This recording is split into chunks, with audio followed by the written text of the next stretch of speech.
Police કરતા ચોરના પગ લાંબા, લાંબા નહીં બહુ લાંબા. રિઝર્વ બેંક ઓફ ઇન્ડિયાની કરોડોની રકમ એક શહેરમાંથી બીજા શહેરમાં લઈ જવાની હતી. વાહન કયું તો કહે ભારતીય રેલવેના બે સ્પેશિયલ ડબ્બા. 18 પોલીસ જવાનોનું સુરક્ષા કવચ. છતાં 8 ચાલાક ચોર ટ્રેનની છત ઉપર ફાંડું પાડીને રૂપિયા 5 કરોડ અને 80 લાખ લૂંટી ગયા. કાળી રાતે ચોરી થઈને છેક વહેલી સવારે ખબર પડી. બોલો, આઝાદ હિન્દુસ્તાનની આ સૌથી મોટી ટ્રેન રોબરી છે, જે મોદીએ પહેલી વખત પીએમના શપથ લીધા બાદ 2 વર્ષ પછી બની છે. આખી નાટ્યાત્મક ઘટનાની તલેતલવારની કહાની કઈ સંભળાવું છું. આમાં સાઉથના રેલવે સ્ટેશનોના નામ આવે છે, એટલે જરા ધ્યાનથી સાંભળજો. 8મી ઓગસ્ટ 2016ની મેઘલી રાત 9 વાગ્યાનો સુમાર, तमिलनाडु रेलवे स्टेशन सेलम. यात्री कृपया ध्यान दीजिए, गाड़ी नंबर 11064 रवाना होने की तैयारी में है. આ ટ્રેનના એન્જિનની પાછળની 2 બોગીઓ રિઝર્વ હતી. એમાંથી એક બોગીમાં રૂપિયા 342 કરોડના 224 બોક્સ હતા, જે બધા જ 1000, 500, 100 અને 50ની નોટોથી ઠાહીને ભરેલા હતા. જ્યારે બીજી બોગીમાં એક એસપી ઉપરાંત બીજા 17 આરપીએફ અને પોલીસ જવાનો તૈનાત હતા. ભારી ભરખમ અને માતબર રકમની કેસ તામિલનાડુની એક ઓફિસમાંથી ચેન્નઈ ટ્રાન્સફર કરવાની હતી. એની ગંધ 8 નામીચા ગઠિયાઓને આવી ગઈ. એમણે આ મોટો મલીદો લૂંટવાનો મનસૂબો ઘડ્યો અને ફિલ્મી ઢબે લૂંટ ચલાવી. પોલીસ પલટન ઊંઘતી જડપાણી અને સાતીર દિમાગના ચોરો પૈસા લઈને ફરાર થઈ ગયા.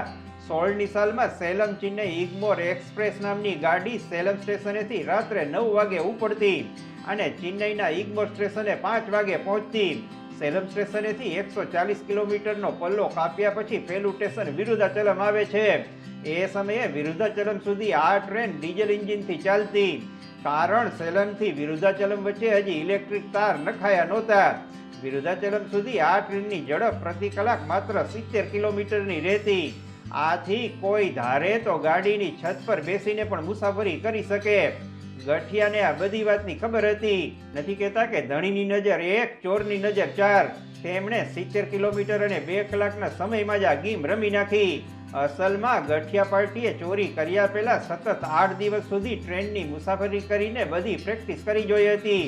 તેઓ એ જાણતા હતા કે કયા દિવસે કેટલો મુદ્દામાલ કયા ડબ્બામાં ચડે છે. આખરે જેની તેઓ રાહ જોતા હતા એ કતલ અને કયામતની રાત આવી ગઈ. આજુબાજુના ડબ્બામાં ઘાત લગાવીને બેસેલા 2 ગઠિયા ગાડીની છત પર ચડી ગયા. જે બોગીમાં કુબેરનો ખજાનો ભરેલો હતો એના ઉપર ઉભળક પગે બેઠા. તેઓ બેટરી વડે ચાલતું કટર લઈને ચડ્યા હતા. આ કટર વડે તેમણે 2x2નું બાકોરું પાડ્યું.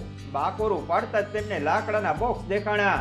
એક ગઠિયો જ્યાં બાકોરું પાડ્યું હતું એની ધારે ટીંગાઈને બોગીમાં ઉતર્યો. ધપ કરીને અવાજ આવવાની સંભાવના નહોતી, કારણ કે એના ટાંગા બોક્સ સુધી પહોંચતા હતા.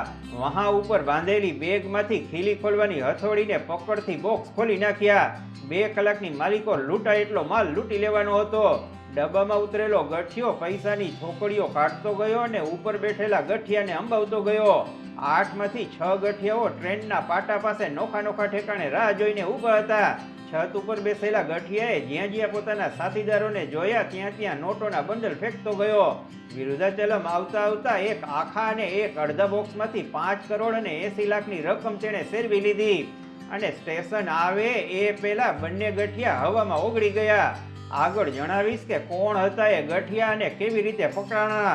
આ આખી ફિલ્મ ચાલી ત્યાં સુધી માવો તમાકુ અને સિગરેટ પીતી પોલીસ તો એમ જ સમજતી રહી કે સબ સલામત હે. એન્જિન બદલવા ગાડી વિરુદ્ધાચલમમાં 1 કલાક પડી રહી, છતાં ભળના દીકરા પોલીસને એમ ન થયું કે આપણે પૈસા ભરેલા ગાડીના ડબ્બામાં ડોકું તાણી આવીએ. ગાડીના રેકમાં આપણી લુગડાની બેગ મૂકી હોય તોય આપણે 10 વખત ઉઠીને તપાસ કરીએ છીએ. ગાડી વિરુદ્ધાચલમથી ચેન્નઈ પહોંચી. વચમાં બીજા સ્ટેશનો પણ આવ્યા, છતાં પોલીસે પૈસા ભરેલી બેગની સંભાળ ન લીધી. છેક સવારે 5 વાગ્યે છેલ્લું સ્ટેશન આવ્યું ત્યારે પોલીસ બોગી ચેક કરવા અંદર ગઈ. જ્યાં જોયું તો એમના મોતિયા મરી ગયા.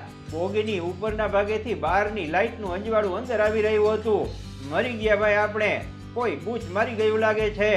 એક આખો માણસ આવી શકે એટલું મોટું બાકોરું હતું. ટ્રેનની ફર્શ પર વેરવિખેર નોટો પડી હતી. પોલીસની છાતીના પાટિયા ભીસાવા લાગ્યા. 24 બોક્સમાંથી 1 બોક્સ સાવ ખાલી હતું ને બીજા 1 બોક્સમાંથી પણ પોણા ભાગની નોટો ચોરાઈ ગઈ હતી. ચારે તરફ હાહાકાર મચી ગયો. પોલીસ અધિકારીઓ રઘવાયા થઈને તપાસમાં લાગ્યા. અઠવાડિયાના અઠવાડિયા વીતી ગયા પણ ચોરના કોઈ સગડ ન મળ્યા. તમારો બાપો હવે તે ચોર છે ને હાથમાં આવે.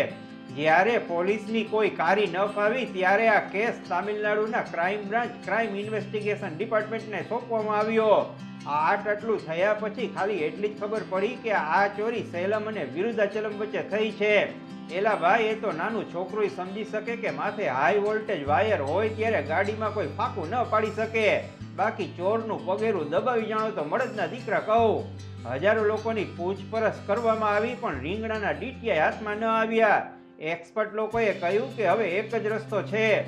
એ દિવસે 9 થી 11 ની વચ્ચે 2 કલાકના સમય દરમિયાન સેલમથી વિરુદ્ધાચલમ વચ્ચે કેટલા મોબાઈલ ફોન એક્ટિવ હતા એની તપાસ કરો.